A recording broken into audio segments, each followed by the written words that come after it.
नमस्ते दोस्तों। प्रवासी कथाकारों की कहानियों की श्रृंखला में आज सुनिए ब्रिटेन में बसी कथाकार अरुणा सभरवाल की लिखी हुई कहानी थिरकती धुन। एक अध्यापिका और शिक्षाविद होने के साथ साथ अरुणा जी साहित्य के प्रति भी सृजनशील और समर्पित हैं। प्रस्तुत है कहानी मेरी जुबानी। मैं हूँ सीमा सिंह। आज चिड़ियों के चहचहाट ने उनकी नींद में खलल डाल दिया। उनिंदी आंखों से उसने घड़ी देखी। अभी तो सुबह के 6 ही बजे थे। चादर से मुंह ढककर वो फिर सोने की कोशिश करने लगी, जो विफल रही।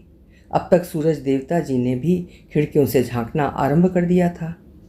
ऐसा लंदन में कभी कभार ही होता है, क्योंकि यहाँ सूरज देवता जी के दर्शन बहुत दुर्लभ हैं। अगर होते भी हैं तो धूप में तपिश नहीं होती। आज प्रकृति पूरे यौवन पर थी। उसने सोचा क्यों ना इसका लाभ उठाया जाए। वो अपने बगीचे में बैठ चाय का आनंद लेने लगी। सुहाना दिन था। धूप भी खूब सुनहरी होकर फैली थी। रंग बिरंगे फूलों से लदे वृक्ष और पौधे इसे और खूबसूरत बना रहे थे। सुबह की धुंध छितरा चुकी थी। दूर दूर तक सब कुछ साफ दिखाई दे रहा था। उसे याद नहीं कितने अरसे बाद उसने इतना स्वच्छ, इतना निर्मल और स्फूर्तिदायक वातावरण देखा था। आज वर्षों बाद लंदन की धूप में तपस थी, जो उसके तन को सहला रही थी। पेड़ों को छूती मंद मंद महकती बयार उसके मन को आनंदित कर रही थी। सामने एक पेड़ से दूसरे पेड़ पर कूदती फुदकती छलांगे लगाते गिलहरियां आपस में लुका छुपी खेल रही थीं। उसने सोच लिया था कि आज पूरा दिन यहीं बैठकर प्रकृति का आनंद लेगी। अचानक फ़ोन की घंटी ने उसकी सोच को विराम लगाया। हाय मम, आज हॉस्पिटल में आपकी अपॉइंटमेंट कितने बजे की है? जिसे वो लगभग भूल चुकी थी। पल भर को उसे निराशा जरूर हुई, पर कर भी क्या सकती है।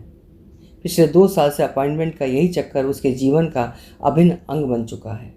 वो खुद नहीं जानती कि उसे बार बार अस्पताल क्यों जाना पड़ता है। कोई बताता भी तो नहीं था। उसे तो बस ये याद है कि एक बार वो शुगर के लिए अपने डॉक्टर के पास खून टेस्ट करवाने के लिए गई थी, तभी से इसी झमेले में पड़ी है। उसने घड़ी देखी। अपॉइंटमेंट 10:30 की थी। अभी समय था। उस दिन तो उसका बेकार हो गया था। सोचने लगी, यहाँ तो रंग में भंग पड़ गया। ना इधर की रही ना ही उधर की। हॉस्पिटल पहुंचकर नंबर लिया। 1 घंटे पश्चात आवाज़ आई, मिस कमाल। मिस कमाल नहीं, मिस कोमल, उसने नर्स को टोकते हुए कहा। मीटिंग के बाद डॉक्टर ने कहा, अभी कुछ और टेस्ट होने हैं। डेस्क पर जाकर 3 हफ्ते की अपॉइंटमेंट ले लो। डॉक्टर के यहाँ से फारिग होते होते दोपहर के 2 बज चुके थे। वो थक चुकी थी। उसने सीधे घर जाने की ही सोची। अस्पताल के चक्कर लगाते लगाते 12 महीने से अधिक हो गए थे। निरंतर वही नित्य कर्म।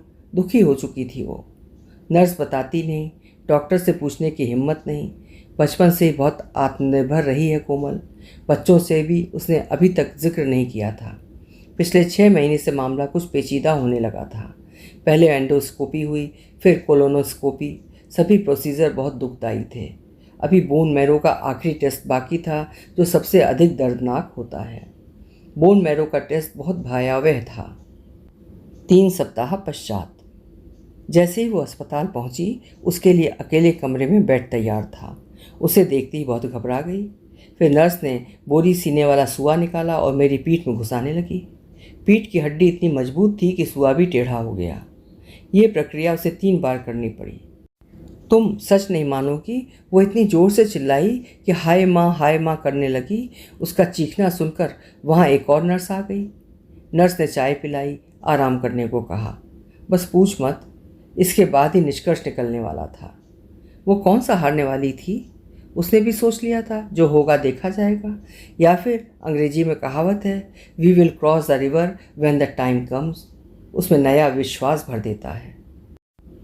वो दिन भी आ गया जिसका बेचैनी से इंतज़ार था। बोन मैरो का टेस्ट बहुत भयावह था। डॉक्टर न बताता कि उसे माइलोमा अर्थात कर्क रोग है। जैसे ही डॉक्टर ने बताया, वो जम गई, जैसे ठंड की कड़कती रातों में नदी का पानी जम जाता है। पल भर को उसे लगा मानो जैसे ठंडे कुएं के पानी में किसी ने कंकड़ मार दिया हो। अचानक इतनी भयंकर खबर सुनकर वो जम गई। उसके आंखों के सामने अंधेरा सा छा गया। वो स्तब्ध थी। पूरा जीवन चलचित्र की भांति घूमने लगा। पांव धरती से बेदखल हो गए। वो संभ्रमित थी, उसे एक पल लगा इस उलझन से संभलने में। इस अप्रत्याशित खबर ने उसके अंतःकरण को झकझोर दिया। सारे रास्ते सोचती आई। वो नहीं जानती कि कैसे वो घर पहुंची। घर पहुंचते वो फूट फूट कर रोई। आंसू पलकों की सीमा को लांघ गए। पति की मृत्यु के पश्चात ये बात उसके मस्तिष्क में उत्पात मचा गई। उतना सुनते ही उसकी आंखों में नमी तिर गई, होंठ कांपने लगे। बड़ी मुश्किल से घर पहुंची। घर पहुंचते ही उसे मिस्टर गूगल ने 3 महीने की मोहलत बताई। पढ़कर उसके भीतर एक कील सी ठुक गई। शरीर सूखे पत्ते की तरह हवा में तैरने लगा। शरीर का भार जाता रहा। ऐसा लगा जमीन अपनी ओर खींच रही है। उसके भीतर का तरल पल भर में सूख गया। एक ऐसा सदमा पहुंचा जो घुन बनकर अंदर से कलेजा खाता रहता है, जहां इंसान के बस में कुछ भी नहीं रह जाता। धीरे धीरे उसके मन में रिक्तता सी आने लगी। उसे लगा उसकी पकड़ में कुछ भी नहीं आ रहा, सब फिसलता जा रहा था। सोचने लगी, हम क्यों जीते हैं, मर जाते हैं और मरते मरते जी जाते हैं। उसकी बरसों से लीपा पोती की दीवार कमज़ोर होने लगी। पल भर को उसे लगा उसके भीतर कोई और औरत बैठी है जिससे वो कभी मिली नहीं, शायद मिलने की इच्छा ही ना हो। उसका आत्मविश्वास उसे कचोटने लगा था। वो जोर से चिल्लाई, नहीं नहीं कोमल, तुम इतनी कमज़ोर तो कभी नहीं थी। उठो, संभालो खुद को। वो स्वयं से जूझ रही थी। सोच रही थी, संभल कर बच्चों को बताऊंगी, नहीं तो वो नाहक परेशान होंगे। बड़ी मुश्किल से वो घर पहुंची। बड़ी मुश्किल से उसने रात बड़ी बेचैनी से गुजारी। रात भर करवटें बदलती रही। जरा सी आँख लगी ही थी कि अचानक एकदम घबरा कर उसकी आंखें खुलीं तो पसीने से तर थी और उसका दिल इतनी ज़ोर से धड़क रहा था कि उसे लगा कहीं अचानक उसकी धड़कन न बंद हो जाए। अंधेरे में उसने कई बार पलकें झपकीं। पहली बार तो उसे समझ नहीं आया कि वो कहाँ है। एकदम दिशा स्थान का ज्ञान भूल गई।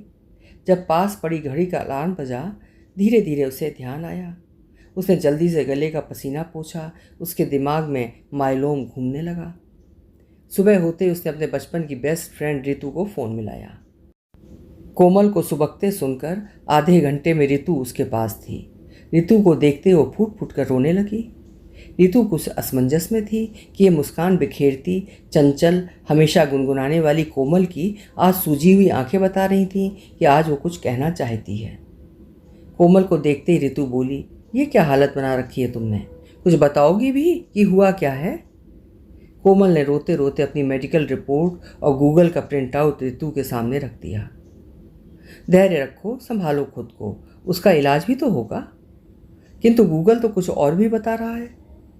मुझे विश्वास है कोई तो इलाज जरूर होगा। इतनी कायर तो तुम कभी नहीं थी। उठो, रो, खूब रो, चिल्लाओ जोर से, जितनी जोर से चिल्ला सकती हो। मेरी जान, स्वयं से कब तक जूझती रहोगी? बच्चों को बताया क्या? नहीं, अभी नहीं। सोच रही थी खुद संभल कर तब बच्चों को बताऊंगी, नहीं तो वो नाहक परेशान होंगे। अभी तो बहुत कुछ करना है मुझे। ऐसा भी क्या करना है? तू नहीं समझेगी। सारा पेपर वर्क करना है। अभी तक तो विल भी नहीं बनाई। ये सब तो हो जाएगा, आराम से बैठकर सोचेंगे। मैं अभी कहीं नहीं जा रही। रितु ने प्यार से कोमल के कंधों पर हाथ रखते हुए कहा। अब ये बताओ, तुमने सुबह से कपड़े क्यों नहीं बदले? जाओ पहले अपना हुलिया सुधारो। मैं वही चुलबुली, हर फिक्र को धुएं में उड़ाती, सकारात्मक सोच वाली कोमल देखना चाहती हूँ। मैं चाय बनाती हूँ, तुम गार्डन में बैठ थोड़ी ताज़ी हवा लो। जैसे ही कोमल कपड़े बदलकर अपने बगीचे में पहुंची, हवा में हल्की सी ठंडक अभी बाकी थी, जो देह में हल्की सी सिहरन पैदा कर रही थी। धूप काफ़ी चमकीली और हल्की सी ऊष्मा लिए थी। मन में विचारों का झंझावात मचा था। अचानक उसने देखा कि एक गिलहरी एक खाली प्लास्टिक के गिलास को शायद अपने घोंसले में ले जाना चाहती थी। बार बार गिलास फेंस में अटक जाता था और गिलहरी जमीन पर गिर जाती थी।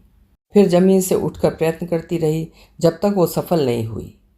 कोमल सोचने लगी, अगर गिलहरी बार बार गिर गिर कर उठ सकती है तो मैं क्यों नहीं? मुझे तो भगवान ने सब कुछ बहुत अच्छा दिया है। गिलहरी से प्रेरणा लेकर उसके चेहरे पर एक छुपी मुस्कान खेलने लगी। कोमल ने गहरी सांसें लेकर अपने मन में उठते विचारों के बवंडर को फूंक मारकर उड़ा दिया और उसके मस्तिष्क में कोई विशेष चिंतन प्रभावित होने लगा और वो किसी नई योजना का ताना बाना बुनने लगी। इतना अवश्य था कि उसकी मुस्कुराहट के पीछे से उसकी गंभीर सोच की झलक मिल रही थी। इतने में रितु चाय लेकर बगीचे में ही आ गई। दोनों बैठकर चाय पीने लगे। कोमल के चेहरे पर मुलायमी मुस्कान देखकर रितु ने कोमल से पूछा, अब कैसा महसूस कर रही हो? बढ़िया। हाँ, मैं सोच रही थी कि जो होगा सो देखा जाएगा, क्यों ना मैं उसकी खुशी मनाऊं जो भगवान ने खुशियों का भंडार दिया है। मैं कुछ प्रमुख करना चाहती थी, उत्सव की भांति मनाना चाहती हूँ जो दूसरों को खुशी दे सके। मैं मौन नहीं रहना चाहती। मौन भयावह होता है, डरावना होता है, जो मुझे पसंद नहीं। मैं अपने भीतर के पतझड़ को बाहर में बदलना चाहती हूँ। दोनों ही खुशियों के विकल्प सोचने लगीं, जैसे वर्ल्ड क्रूज, बिग हॉलीडेज, दुनिया की सैर वगैरह वगैरह। नहीं नहीं, ऐसा प्रमुख उत्सव हो जो अपनों और मित्रों के साथ मिलकर मनाया जाए। अब समस्या थी बहाना ढूंढने की। क्रिसमस निकल गया, नया साल निकल गया, वैलेंटाइन दिन निकल गया, ईस्टर निकल गया, रह क्या गया है? रितु ने कोमल को रोकते हुए कहा, याद आया, तुम्हारा जन्म दिवस भी तो आने वाला है। Good, done. बस बड़े जोर शोर और सक्रियता से दोनों भव्य दावत की तैयारियों में जुट गईं। 2 दिन पश्चात पार्टी प्लानर विशेषज्ञ को बुलाया। हॉल की सजावट, निमंत्रण पत्र, फ्लावर डेकोरेशन, कटलरी इत्यादि सभी कलर कोऑर्डिनेटेड होने चाहिए। आसपास का वातावरण जिंदा होना बहुत ज़रूरी है। ये सब पार्टी विशेषज्ञ की ही जिम्मेदारी थी। उस दिन के लिए कोमल ने तो अपना शादी का जोड़ा और पति की तरफ से मिला मुंह दिखाई वाला जेवर तैयार किया। निमंत्रण पत्र पर मेहमानों को उनकी बेस्ट सूट या साड़ी में आने का निवेदन था। आज वो दिन भी आ गया। आज की सुबह कुछ अलग थी। हवा में अभी हल्की सी ठंडक बाकी थी जो देह में हल्की सी सिहरन पैदा कर रही थी। धूप काफ़ी चमकीली और हल्की सी ऊष्मा लिए थी। उसके मन का उत्साह उसकी आंखों में चमक रहा था। वो तैयार थी इस जोखिम के लिए। उसने आदमकद आईने में देखा और मुस्कुराई। उसके मन का उत्साह उसकी आंखों में चमक रहा था। वो तैयार थी इस जोखिम के लिए। फिर सोचने लगी, जीवन में सब कुछ हासिल नहीं होता। जिंदगी में यहाँ किसी का काश तो किसी का अगर छूट जाता है। मुझे तो बहुत कुछ मिला है। वो दिन भी आ गया। सभी मेहमान खूब सज धज कर आए थे। सभी मेहमानों ने गाने बजाने, डांस, चुटकुले में डटकर भाग लिया। विशेषकर जब कराओके में 50s, 60s और 70s के गानों का दौर चला तो सबके पांव थिरकने लगे। समारोह ही तो वो चाहती थी। पार्टी के समापन से पहले कोमल को स्पीच के लिए कहा गया। ऐसा लंदन में चलन है। कोमल ने मेहमानों को संबोधित करते हुए कहा, जीवन भर के मेरे प्यारे मित्रों, आज आप सबके प्यार का अंबार पाकर आत्मविभोर हो गई हूँ। आप सबके साथ बिताए समय की यादें जो अभी तक मेरे मन और कानों में गूंजती हैं। मेरे पति की मृत्यु के पश्चात आप सभी पग पग पर मेरे साथ लौह स्तंभ बनकर मेरे साथ खड़े रहे हो। इस अवसर पर मैं आप सभी को अपना आभार व्यक्त करना चाहती हूँ। सबसे पहले मेरा आदर भरा सम्मान पूरी परिवार को जाता है। भारत से लंदन आते ही सबसे पहले मेरी मुलाकात सत्यापुरी जी से हुई थी। मेरे मायके का भी गोत्र पुरी होने के कारण उन्होंने मुझ पर बड़ी बेटी सा स्नेह लुटाया। आपके इस असीम स्नेह के प्रति मेरे मन में बहुत गहरा सम्मान है। ये सम्मान दिन ब दिन बढ़ता ही गया। आपने अपने दिल के दरवाजे और खिड़कियां सदा मेरे लिए खुले रखे हैं। अब मैं लंदन में मिली अपनी पहली सखी सीमा को धन्यवाद देती हूँ। भारत से आने के बाद जिसने प्रत्येक तरह की मदद के लिए अपना हाथ मेरी ओर बढ़ाया। एक दूसरे के जीवन के उतार चढ़ाव साझे किए और अभी तक कर रहे हैं। मुझे जीवन में सदा फादर स्मिथ और उनकी पत्नी ब्रेंडा जैसे हीरे मिले हैं। पति के देहांत के बाद मेरा रंग का भेद न करते हुए आपने मुझे सिखाया कि मानवता में कितनी शक्ति होती है। आपने सिखाया समझौतों में स्थिति कैसी भी हो, मनुष्य को उसमें जीना सीख लेना चाहिए। तो दोस्तों, जीवन लम्हों के साए में कैद नहीं होता। जिंदगी केवल वक्त काटना नहीं है। जीवन का सतत प्रवाह भी क्या कभी अवरुद्ध हो पाया है? उन्हें कभी भी भूल नहीं सकती जिन्होंने मुझे बिना स्वार्थ के प्यार किया, मदद की, मुश्किलों में मेरा हाथ थामा है। मंजीत रानी जी, आप तो सकारात्मकता का सघन गुलदस्ता हो। आप सदा यही सिखाती आई हो कि जो दूसरों के मन की बात जान ले वो चतुर है, और जो खुद को जान ले वो आत्मज्ञानी। जो दूसरों को जीत ले उसे समर्थ कहते हैं। ब्रिज जी, आप कुमकुम की भांति सुंदर हो, जो दूसरों में भी सदा सुंदरता ढूंढती रहती है। आप में एक जादू है। मैं तुम्हारे इस जादू को बांटना चाहती हूँ कि कैसे आप अपनी सोच से किसी को भी बड़ी सरलता से उनके दर्द से बाहर ले आती हो।